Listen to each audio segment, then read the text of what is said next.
बिस्मिल्लाहिर्रहमानिर्रहीम। अस्सलाम वालेकुम नाज़रीन, मैं हूँ इरफान हाशमी और आपको प्रोग्राम में खुशामदीद कहता हूँ। और पाकिस्तान से हमें ज्वाइन कर रहे हैं सीनियर एडवोकेट शोएब शाहीन साहब, रहनुमा पाकिस्तान तहरीक इंसाफ। आज अडयाला जेल इमरान खान से मिलने के लिए गए और मैंने अब इन्हें मदऊ किया ताकि हम जान सकें कि इस वक्त अडयाला में क्या सूरत हाल है और आज असल में ये वाक़या पेश आया है। Sir, thank you very much for your time और बहुत बहुत ईद मुबारक आपको।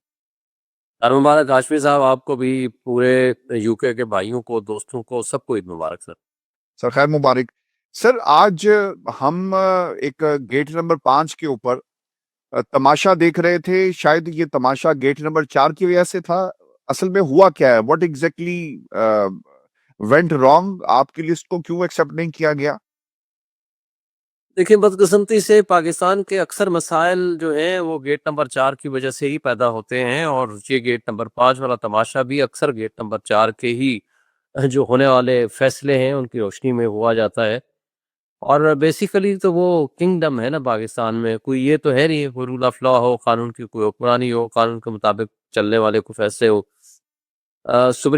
हाई कोर्ट के लार्जर बेंच के फैसले के मुताबिक जो हमारा कोऑर्डिनेटर है सलमान अकरम राजा ने नाम देने थे, और उसकी रोशनी में जाकर मिलना था। सलमान अकरम राजा की दी हुई लिस्ट के मुताबिक मेरा नाम था, सलमान का अपना था, न्याजुल्लाह न्याजी था, आजम सवाती था, और 2-3 बंदे और थे। हम अपने शेड्यूल टाइम के मुताबिक वहाँ पहुँचे तो उन्होंने हमें कोई 1 घंटा इंतज़ार कराने के बाद एक लिस्ट हमें प्रोवाइड कर दी, जिसमें हमारी दी हुई लिस्ट के मुताबिक सिर्फ़ आज़म स्वाति का नाम शामिल था और बाकी खानापुरी थी। बहरहाल आज़म स्वाति साहब ने कहा, जी मैंने मिलना है क्योंकि मैं 5-6 महीने बाद मिलने जा रहा हूँ। हमने उनको अलाउ कर दिया कि ठीक है, आप लिस्ट के मुताबिक हैं, आप चले जाएँ। तो सर, ये लिस्ट किस शक्ल में थी? जो जब आपने अपनी लिस्ट दी तो उन्होंने भी आगे से आपको एक लिस्ट दे दी? देखिए, वहाँ जो वैसे ही रूटीन में मिलने के लिए या एक इज़हार यकजहती के लिए आने वालों की जो लिस्ट होती है, मसलन मेरे साथ 2 बंदे चले गए। एक बंदा अब सवाती साहब के साथ चला गया, एक बंदा सलमान राजा के साथ चला गया। तो दी हुई वहाँ खड़े हुए लोगों की लिस्ट बना लेते हैं वो। हाँ जी, ये बंदे आ गए, ये बंदे आ गए, ये बंदे आ गए। तो उन्होंने उनको बताया गया कि जनाब ये आपकी दी हुई जो लिस्ट है 1 दिन पहले हम दे देते हैं, और ये बाकी लोग खड़े हुए हैं। उन्होंने उसमें से सिलेक्शन की खानापुरी के लिए। क्योंकि आज तो लॉयर्स की मीटिंग थी, तो वकला की मीटिंग में से चूँकि आपको याद है पिछले हफ्ते भी, पिछले 5 महीने से जो फ्रेंड्स या पॉलिटिकल लीडरशिप है, उनको तो किसी को भी नहीं मिलने दिया जा रहा। पिछले हफ्ते जो फैमिली की मीटिंग थी, वो भी उनकी बहनों को भी नहीं मिलने दिया। और आज जो लॉयर्स मीटिंग थी, उसमें से भी सिवाय एक के, आज़म स्वाति के, और किसी को नहीं मिलने दिया गया। मकसद उनका सिर्फ़ खानापुरी था कि वहाँ आए हुए लोग हैं, हम ताकि अगर कोर्ट में ये जा कर के बोले तो हम कहें जी हमारी लिस्ट के मुताबिक ये लोग आए हुए थे, फर्स्ट कम फर्स्ट सर्व पे हमने इनको बुला लिया और जा कर के इनकी मीटिंग करा दी। That was their intention. ये और जो असल बात ये ये जो वकील गए दोनों, मैं सॉरी मैं आपकी बात काट रहा हूँ, ये कौन थे? मतलब ये they were your a part of your team जिनकी मुलाकात हुई है? नहीं, वो तो देखिए ना, आज़म स्वाति के अलावा वो नादिया खटक थी, वो तो वकील नहीं है, उसको तो वैसे ही भेज दिया गया। दूसरे जो थे, आए हुए थे मुबश्शिर साहब, वो भी वकील तो हैं, लेकिन वो किसी केस को तो फ़ॉलो नहीं कर रहे खान साहब के या बुशरा बीबी के। क्योंकि वो आए हुए थे, तो उनको खानापुरी के लिए ले जाया गया। दैट वाज़ देयर इंटेंशन, और बस वो जो दिल करेगा वो करेंगे, और जो उनकी ख़्वाहिश होगी उसकी तकमील करेंगे। That is the problem. अच्छा, ये तो एलिमेंट ऑफ सरप्राइज़ भी होगा ना? आज़म सवाती साहब के अलावा जो लोग वहाँ पर गए और खान साहब ने देखा होगा कि Nadia Khattak and the rest of the company वहाँ पे आई है, तो उनके लिए भी एक एलिमेंट ऑफ सरप्राइज़ तो ज़रूर होगा कि आज दिन है मुलाकात का और ईद के दिन भी इन्होंने ये हरकत की है। जी, उनको ज़ाहिर है, पता है, उनको पता है कि जो लोग जिनसे नहीं मिलवाना होता, और मकसद उनका सिर्फ़ यही होता है कि इनकी एक्सेस ना हो सके, तो उनके ऊपर क्रास लगा दिया जाता है, उनको नहीं मिलने दिया जाता। और उनको खान साहब को ये ख़ासी पता है, और तफ़सील भी पता है उनको, कि इनकी जब ख़्वाहिश होती है कि इनको नहीं मिलाना, तो वो नहीं मिलाते।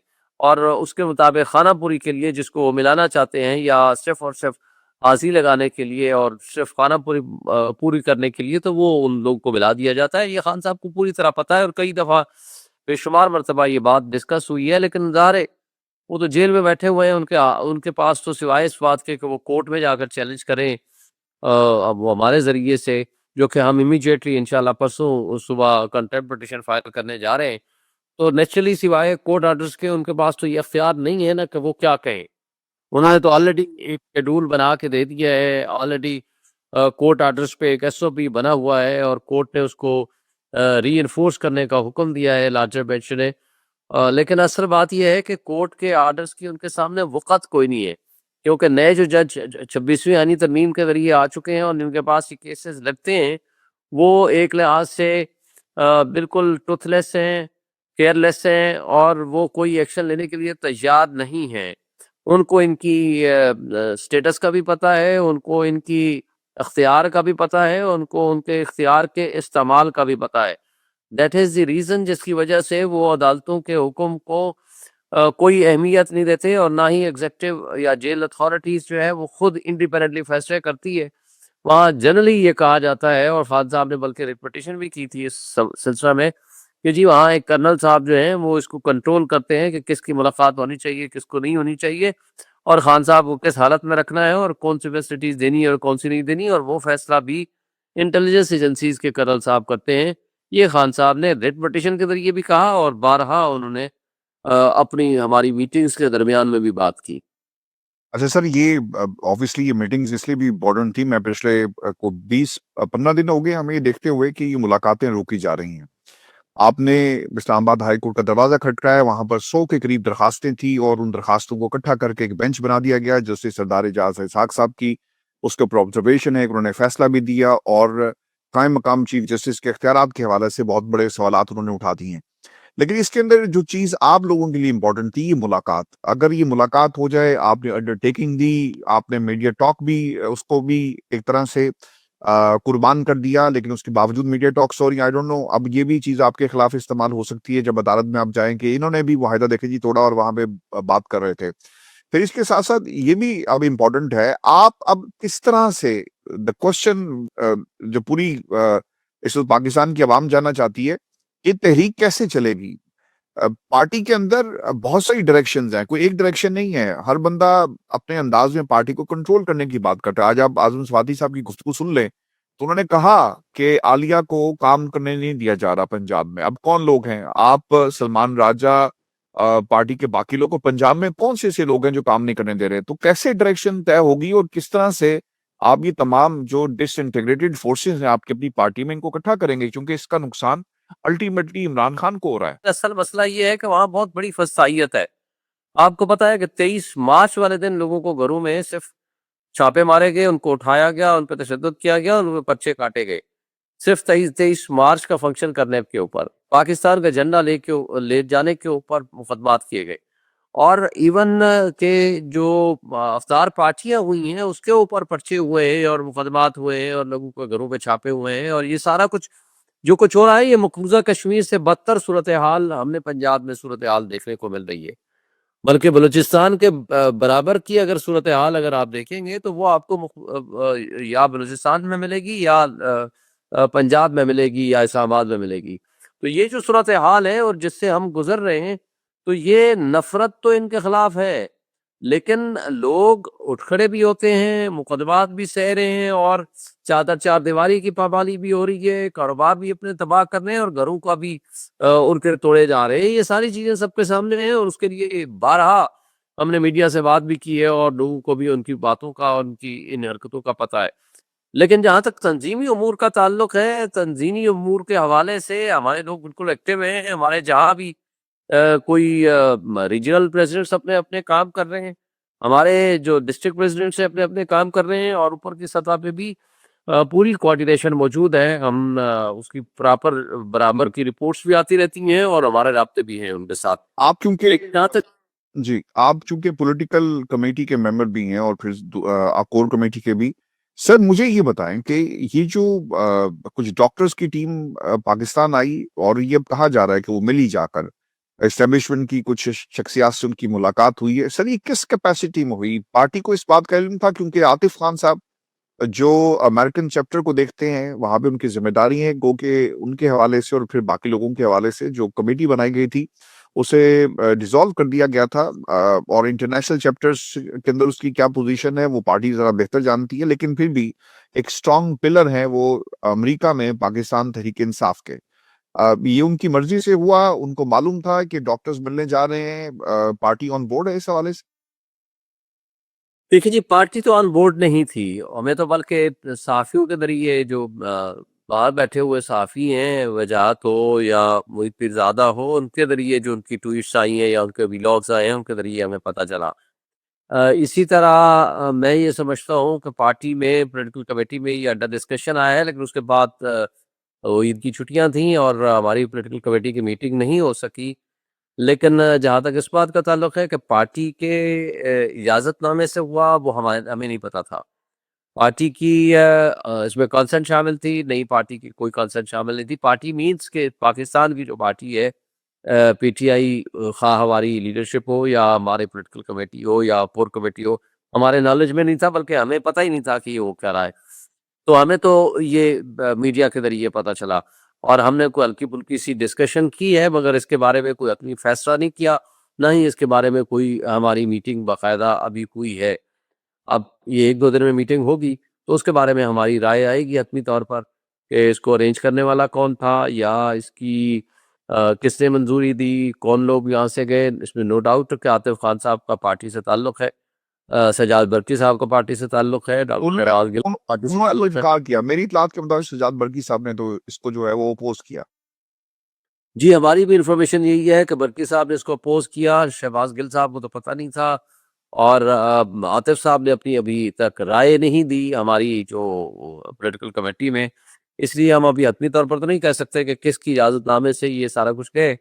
तो बाकी बहरहाल मेरा ख़्याल है कि अगर खान साहब के हवाले से कोई बात करनी है, तो जब तक खान साहब के नोटिस में और उनके नॉलेज में ना हो या पार्टी के नॉलेज में ना हो और उस तरह की कोई एस्टेब्लिशमेंट से मुज़ाकरात या बातचीत या इसमें कुछ नहीं हो सर रही हो। इसमें प्रॉब्लम शोएब साहब ये भी है ना कि बात वहाँ पर हुई क्या? वो जो 14 निकात की बात की जा रही है कि 14 पॉइंट्स दिए जाएँगे, जो मेरे पास जो खबर है कि वो जाकर दोबारा कोई भेजेंगे और पार्टी से मुशावरत की जाएगी। इनिशियल सतह पर खान साहब की रिहाई की बात है। 26 नवंबर को जो कुछ हुआ जुडिशल कमीशन की बात है और ये जो आईनी तरमीम वाली जो मामला है, इसको भी इसके ऊपर भी बात हो रही है। 26 नवंबर है, जुडिशल कमीशन है और फिर आईनी तरमीम को वापस लेने के हवाले से बात की जा रही है। तो ये तो खैर पार्टी के मेन जो डिमांड तो हमेशा से ये रही है, लेकिन उसकी डिटेल्स क्या है वो डिस्कस नहीं हो सकी। तो अब क्योंकि कहा ये जा रहा है कि ये तैयार की जाएँगी, तो उसमें क्या पाकिस्तान तहरीक-ए-इंसाफ यानी आप लोग कोर कमेटी फैसला करेगी कि ठीक है डॉक्टर्स दोबारा जाकर मिलें? क्योंकि ये एक्स्ट्रा ऑर्डिनरी किस्म की डेवलपमेंट थी कि एक साहब अमेरिका से उठते हैं, उनका नाम रेड लिस्ट में है, वो खत्म हो जाता है, एयरपोर्ट पे उनको रिसीव किया जाता है, मुलाकात होती है, फिर जहाज़ में बिठाया जाता है, वो वापस चले जाते हैं। तो सर ये एक्स्ट्रा ऑर्डिनरी सिचुएशन है। आपको लगता है कि अमेरिका में जो कानून साज़ी हुई, उसका भी एक रिएक्शन हो सकता है जिसको कूल डाउन करने के लिए, या कम से कम अगर नहीं मानते, तो एट लीस्ट जिस हम जमात में एक डिफरेंस ऑफ ओपिनियन आ गया और लोग कह रहे हैं जी कि हमें तो नहीं बताया, एक रिफ्ट क्रिएट हो रही है, ये भी मकसद हो सकता है? जी, मैं तो इसको इन गुड फेथ नहीं समझता क्योंकि ज़ाहिर है वहाँ एक तो नेचुरली एक जो लॉ की प्रोमलगेशन का सिलसिला जारी है, प्रोबेबली उससे अवॉइड करना मकसद हो। नंबर 2 डिवाइड एंड रूल करना मकसद हो। नंबर 3 उनकी नेक नीयत कहाँ से आएगी? इधर क्रैकडाउन हो रहे हैं, लोगों को उठाया जा रहा है, सोशल मीडिया के लोगों को ऊपर क्रैकडाउन हो रहा है, लोगों के घरों में छापे मारे जा रहे हैं, सहाफ़ियों को उठाया जा रहा है, ड्रैकोनियन लॉ का इस्तेमाल हो रहा है। ह्यूमन राइट्स वायलेशंस मुस्तकिल बुनियादों पर जारी है। अदालतों के हुक्म को वायलेट किया जा रहा है। इमरान खान साहब से मिलने की इजाज़त नहीं है। फिर अगर वो नेक नीयत हैं, तो वो तो बैठे फिर हमारे से बात करें ना, पार्टी से बात करें और वो इमरान खान से बात करें या इमरान खान के जो ऑथराइज़्ड लोग हैं, उनसे बात करें और बैठ के रिज़ॉल्व करें अगर वो करना चाहते हैं। मेरा ख़्याल है वो मट्टी पाव का एक बनाना चाह रहे हैं कि ताकि वहाँ के लोगों को एक दफ़ा चुप कराया जा सके और वहाँ का जो इंटरनेशनल प्रेशर है, उसको एक दफ़ा कम कराया जा सके और उनके दरमियान इख्तलाफ पैदा करके, उसके बाद अपनी मर्ज़ी से जो चाहे करे। अगर वो उनकी नीयत दुरुस्त है, तो वो नीयतों के साथ कोई सीपीएम भी होना चाहिए ना, कोई एतमाद साज़ी का माहौल हो, पाकिस्तान में सूरत-ए-हाल बेहतर करने की तरफ जा रहे हैं। सॉरी। ह्यूमन राइट्स वायलेशंस बंद कर दी है, हुँ। लोगों के साथ राब्ते बहुत बेहतर कर दिए हैं, खान साहब से मुलाकातों करने की इजाज़त दे दी है, अदलिया के ऊपर प्रेशर कम कर दिया है। फिर हम कहें कि ठीक है जी, अब थोड़ा बहुत इन्होंने सीपीएम कर दिया, वाक़ई ये नेक-नीयती से मसाइल का हल चाहते हैं। मसाइल का हल तो उनका मकसद नहीं है, बज़ाहिर ये लगता है। बाज़ाहिर ये लगता है कि उनका मकसद कुछ और है। हुँ। आपकी रिसेंटली अभी एक ऑर्डर भी जारी हुआ और नोटिफ़िकेशन के अंदर खान साहब की ऑब्वियसली मर्ज़ी से हुआ होगा, जिसमें सजाद बर्की हैं, जुल्फ़ी बुखारी हैं, बाकी लोग हैं, इनको उस कमेटी यानी वो कमेटी डिसॉल्व कर दी गई। सर इसके ऊपर भी बात हुई, वजह क्या बनी? क्यों डिसॉल्व किया गया इस कमेटी को? एतमाद साज़ी की कमी थी, इस वजह से हुआ या जो टारगेट सेट किए गए थे, वो ये कमेटी हासिल नहीं कर सकी?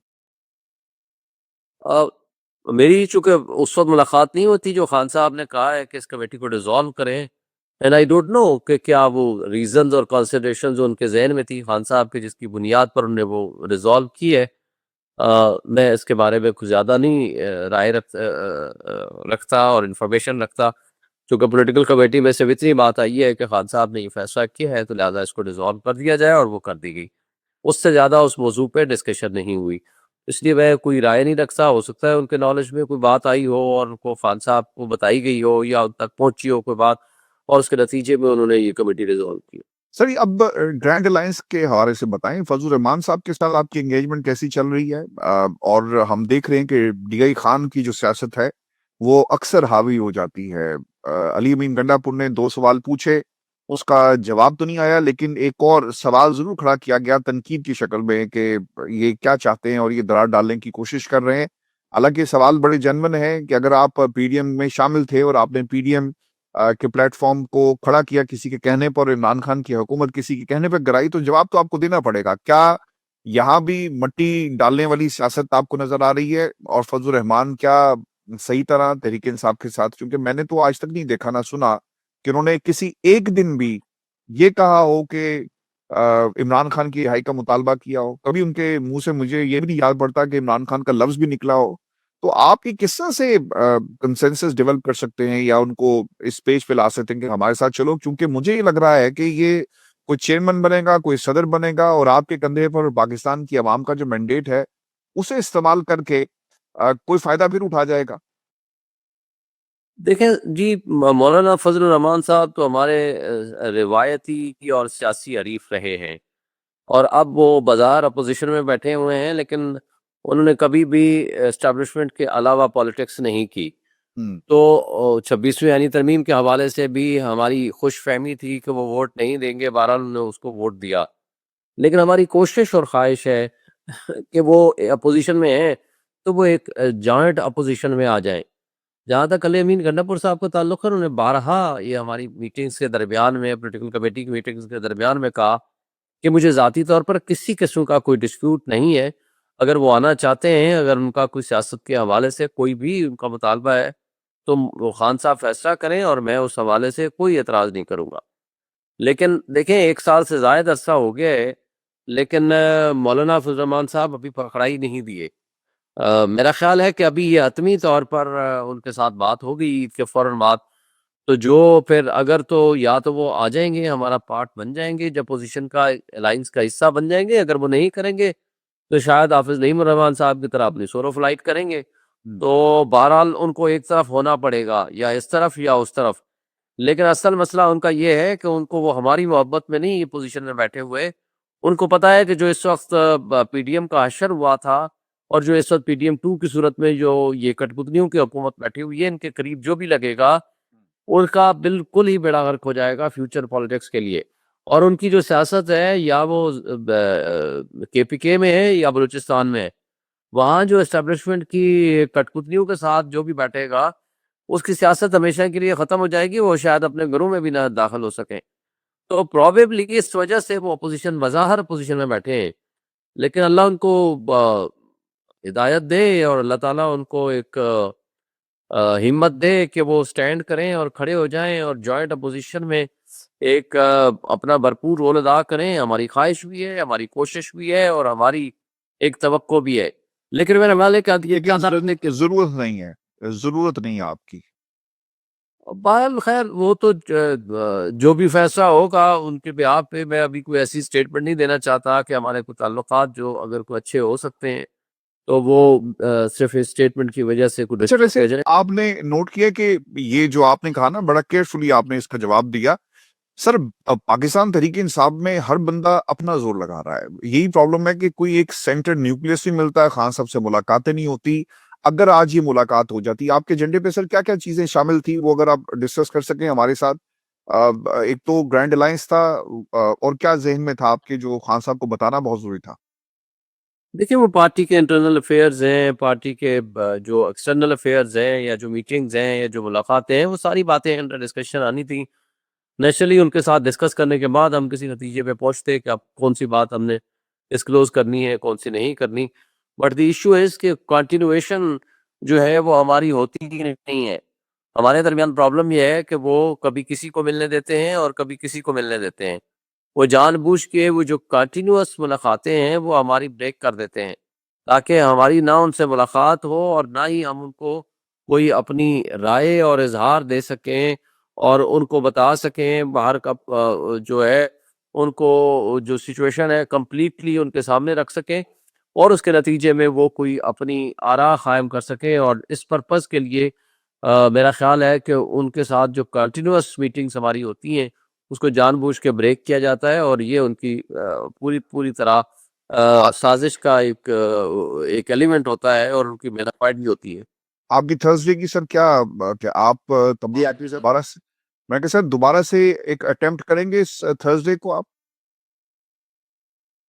जी, थर्सडे को हमारी जो पॉलिटिकल लीडरशिप है वो जाएगी, जो हम उनको नाम देंगे और थर्सडे को ही इंशाल्लाह हम इस पे कंटेम्प्ट ऑफ कोर्ट की पिटीशन फाइल करेंगे और कोशिश करेंगे कि सेम डे को हमारा केस लग जाए और अगर लग गया तो ना लगा तो फिर बहरहाल ये मंडे में जाएगा, क्योंकि जी, फ्राइडे को आमतौर पर लार्जर पेश नहीं होता। बिल्कुल। ये मेरा आखिरी कुछ सवाल आपसे, क्योंकि ग्रैंड अलायंस बड़ा ज़रूरी है और तहरीक चल रही है। अब तो सोशल मीडिया पे आप लोगों के हवाले से बात हो रही है कि अगर जो क़यादत बाहर बैठी हुई है, वो अगर कोई हिकमत अमली ना दे सकी तो फिर हम अपना किरदार जो है वो ज़रूर अदा करेंगे, मीडिया पर भी करेंगे और शायद ये भी नज़र आ रहा है कि ये जो वर्कर है, ये जो आपका यंग आपके साथ जो जुड़ा हुआ है, पीटीआई का नौजवान, वो शायद खुद से तहरीक चलाना शुरू कर दे।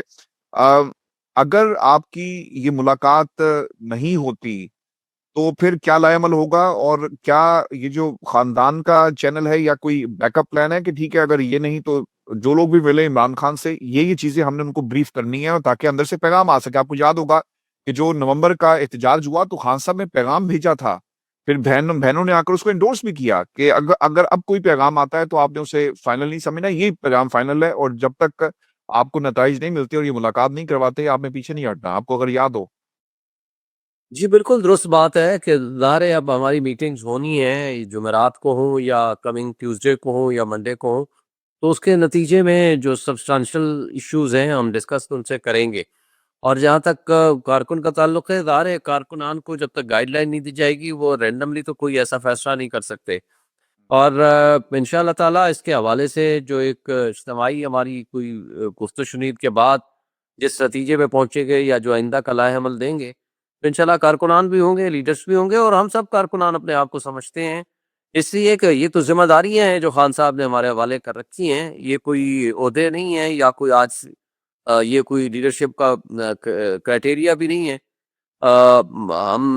हम ये समझते हैं कि खान साहब ने हमारे ऊपर एतमाद किया है और हम उस एतमाद में पूरा उतरने की कोशिश करेंगे और हमारी पूरी कोशिश होगी कि हम सब मिलके खान साहब को बाहर निकालने में कामयाब हों और इस ज़ुल्म के निज़ाम का ख़ात्मा कर सकें, मुल्क में जमहूरियत और आइन की बहाली करा सकें और निज़ाम इंसाफ को दुरुस्त सिमत में आगे लेके जा सकें।